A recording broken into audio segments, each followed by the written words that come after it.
So then, Ice Cream Paint Job, when you're making that, did it seem like there was anything special about it, or did it just seem like a regular song that you're recording? Man, so to me, when I recorded it, I was in my mixtape phase, and I always had this thing about me where I like rapping on up-tempo beats. I used to rap on, at this time, you remember what's that song that came out the Bay Area? It was about the shoes, the Vans. Oh yeah, I got my Vans on and the little black sneakers. That beat, like, so I did a freestyle on that beat on a mixtape, and I thought that shit was, I fucked with that shit so hard, but everybody fucked with my mixtape and didn't like that song because of the beat. Like, really? It was too up-tempo in Texas. So I told, that's when I was just like, I'm gonna do my own shit, the up-tempo shit, but Texas probably ain't gonna fuck with it. So I had to, I personally liked it. I didn't just say this was gonna be a big hit because I was in Texas and everything was slower. So, and that shit mattered at that time. You drop some shit that ain't in the tempo of the dance music and everything we was doing down there, they ain't fucking with it. That shit, Ice Cream Paint Job, was too fast. That's so weird that you like are not from the Bay, but somehow your music was just resonating in the Bay faster than it was. They thought I was from the Bay. They thought I was from the Bay because of that, you know, boom, and it blew up there. And 90 BPM is even today, that ain't really that fast, but that was fast, and that was more what the Bay was on. It blew up. So it didn't blow, Ice Cream Paint Job didn't blow up in Texas. It blew up in Texas after it blew up in Cali. You know what I'm saying? That had nothing. Motherfuckers weren't fucking with that. Even my DJ at the time didn't. He didn't think it was a hit like that. You know what I'm saying? I personally liked it, but boom, and yeah, I didn't. It didn't dawn on me it was special until I started getting booked in Cali. You feel me? I'm like, oh, this is a special record. Like, this is even more special than Walk That Walk, which was a special record, and Holly Berry, which was another special record. And this was like, oh, this shit actually more special than them. That's how, yeah. So. That's so crazy. It was weird. Do you start thinking at some point, like, man, I actually got a gift for writing these hooks? Like, it's just, you know. Well, once I got, but it was before that. It was once I did Walk That Walk, I knew how to make it. You feel me? Like, I knew I could keep doing that. You feel me? Like, it was that. I had to learn how to make that record in my mind because I was a mixtape rapper, so I wanted to make a lot of fast shit and just drop a lot of shit. But I had to like humble myself and like come down and be like, I need to make a record. I need to learn how to actually make a record, you know, because I was getting tired of motherfuckers coming on one record and being popping, and I got all this shit going in the buzz, but I wasn't getting booked for shows, and I was like, fuck it, I'm finna learn how to make a single. So once I did that, yeah, I knew I could do it, you feel me, and you know what I'm saying, that's just what it became. Right, and okay, so did you sign to a label early on, or how did that whole process work? I didn't sign to a label until, so by the time I did a deal with E1, which is Koch Records, independent, by the time that came in place, Walk That Walk was already huge all over radio. Like, I had already done everything, and Holly Berry was already huge. Boom, boom, boom. And they initially wanted to do a single deal, I remember, and then they caught wind the Ice Cream Paint Job by luck. They looked up on that, and then they offered me an album deal, you know what I'm saying, and shit, I did it, you know what I'm saying, and matched it with independently what I got doing, and we just kind of partnered up and did what we did and made that happen. But yeah, that's when that came in place. It's kind of crazy because you sort of came up during like the weird dark time for the music industry where they didn't know what the fuck to do with the artist. Yeah. Like nowadays, if you have a hit song, it's like you got every label fighting to help you make that song bigger and to fuck with your career or whatever. But at that time, the idea of like, oh, there's a kid from Texas who has like a couple of really popping songs and it seems obvious that he can make more.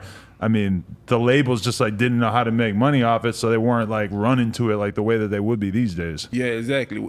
That was a weird time because shit was transitioning and when nobody figuring out what was going on, like it was just happening at the time. So it was, I think that was the most that was just a weird time. You feel me? Because the internet was happening, didn't really know what it was gonna be, but it was there, but we was the first ones on it, so we understood it but didn't understand it.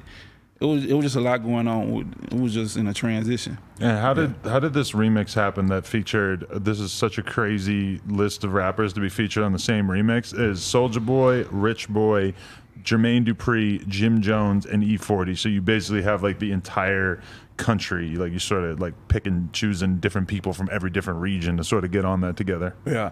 That go to shout out to D Sonorum from E1, man. He put that part there. By this time, but by this time the song was so big that everybody was just doing verses to it. Right. So we really that kind of like was put together. I remember they had all done their own remixes? Oh yeah, like everybody like was just hopping on the song. I'm talking about everybody did a Ice Cream Paint Job verse. I'm talking about everybody. Right. So we were just like, well shit, we can just put together a remix from that. So the song blew up and that happened, and you know, the first person who had did one was Jermaine Dupri. He hopped on it, and then he exposed it some more, and then it just, everybody did a verse. That's so crazy, because you think about, like, back in the day, I remember going to, like, rap blogs, and, you know, there would be a song, Ice Cream Paint Job, or a Millie by Lil Wayne, or whatever, where every day you would see 5 new rappers all remixing that shit. And it got to a certain point where it's like, I'm not going to just download a different person rapping over the same beat every day. Yeah, that's how it was. That's how it was, yeah. That was one of those situations. So what was that whole time period like? Because you seem like when you're talking about how you were in the club like every fucking night, pushing Walk That Walk and everything, it's like some rappers think like, oh, I'm blowing up, but I'm still going to kind of take my time with promoting this shit, or I'm not, like, it seemed like you kind of understood like, oh no, if this shit is cracking right now, then we need to be all over it and just doing everything possible to promote this. Yeah, and that came because I was a mixtape rapper first, so I was able to feel the difference. You know what I'm saying? Like I was able to feel the difference between having a mixtape buzz and having a quote unquote regional or mainstream single buzz, and it was just a different feeling. So when I felt that, I'm like, boom, this I got it. This is the energy. Fuck it, I got to blow this shit up. Like I knew I had a hit when Walk That Walk in that time and where I was in my mind. I knew I had a hit that just had to be exposed.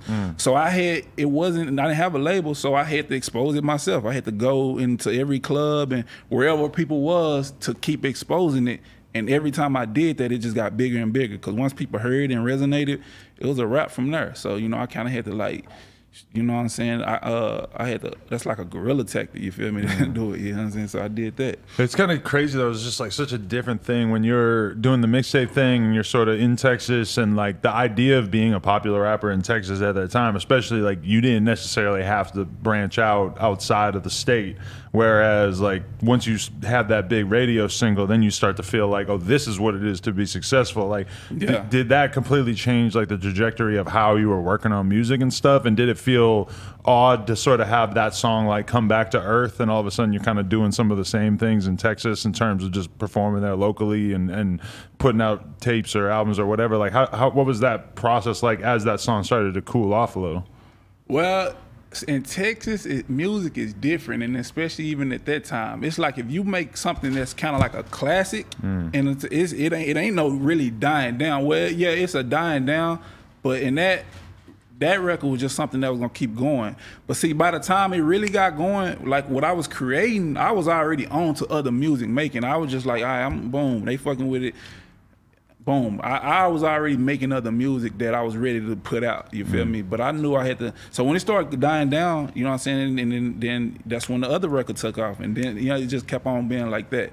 So I just kept myself busy, you know what I'm saying, and I was actually enjoying, I think the difference too is I was enjoying just the process of it happening. Like I really wasn't in a hurry, you feel me? Even, because it was times where I knew I could have done things and took deals and took situations that would have sped it up. You know what I'm saying? But for some reason, I just wasn't thirsty for that. You know what I'm saying? And I didn't have nothing, so I'm surprised that I wasn't, but I was just like, I'm cool, you know? Because a lot of people in that position that you were in at that time would have been all over trying to, you know, click up with bigger rappers or labels or whatever, and just trying to like, basically, like, did you not feel like did you feel like you were on a trajectory to try to like make yourself a giant rap star, or did that not really seem as important as just doing you? Yeah, nah, I saw the vision. I wanted to go to that level, but I just knew I was just like, I'm gonna do it on kind of on my own. I was letting everything come to me. Like I believed in myself for real. You know what I'm saying? It wasn't a fake, like I'm trying to make myself believe in myself. Like I just knew once I got to a certain, I'm like, I can do this and I'm gonna do it. So it's just about how I want to do it and when I want to do it, and just taking my time doing it while also learning too. Don't get me wrong, it was a lot I didn't have figured out. I really didn't have know what a lot of stuff was, but for some reason I was just cool with how it was going. You know what I'm saying? And but yeah, I did have goals to, you know what I'm saying, take it to the highest level. That's in my mind, and so that's part of the process of even now. It's just Boom, steps. Hey, what up? It's your homie Dorrough Music, aka 6'3". If you like this clip, go watch the whole interview on No Jumper.